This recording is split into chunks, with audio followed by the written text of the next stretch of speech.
Monsieur le Président, chers collègues, nous nous réjouissons de cette évolution concernant l'aide au transport pour les personnes de plus de 60 ans et les personnes en situation de handicap de notre département.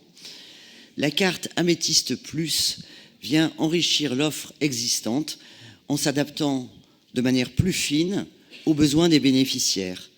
Elle permettra en effet aux usagers occasionnels des transports en commun de voyager gratuitement et cette mesure représente une véritable amélioration du dispositif. Il y a quelque temps, nous avons voté la mise en place de la carte Icaria qui donne aux personnes de plus de 60 ans la possibilité de bénéficier de tarifs réduits pour les activités culturelles, sportives et de loisirs. Cette carte Améthyste Plus s'inscrit donc pleinement dans cette dynamique et sera certainement un levier supplémentaire pour encourager la mobilité, lutter contre l'isolement et contribuer au maintien et au développement des liens sociaux. Nous considérons donc qu'il s'agit là d'une belle avancée.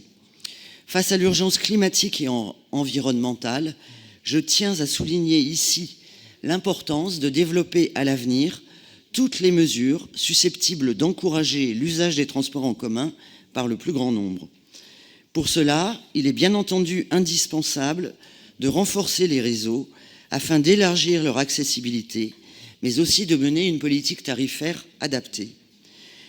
Et l'exigence que nous devons viser aujourd'hui, c'est la gratuité des transports en Île-de-France. Je rappelle que c'est la région la plus riche de l'Europe. C'est une nécessité sociale, mais c'est également une nécessité environnementale.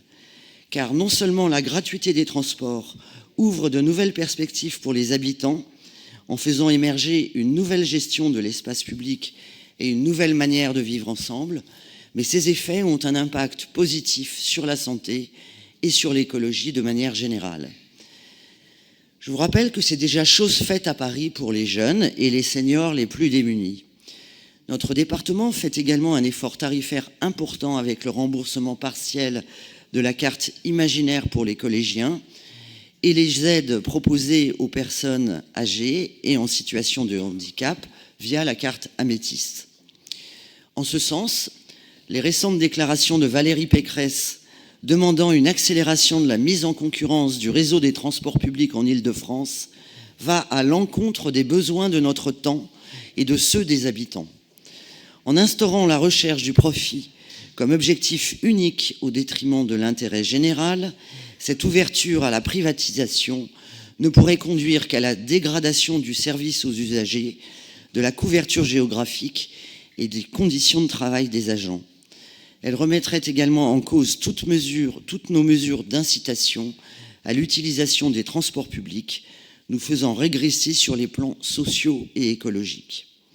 Je souhaite donc que la mise en place de cette carte Améthyste soit un pas de plus vers la gratuité des transports, afin qu'en termes de mobilité, ce ne soit plus à chacun selon ses moyens, mais bien à chacun selon ses besoins, dans l'intérêt de toutes les séquano-dionysiennes et de tous les séquano-dionysiens. Je vous remercie.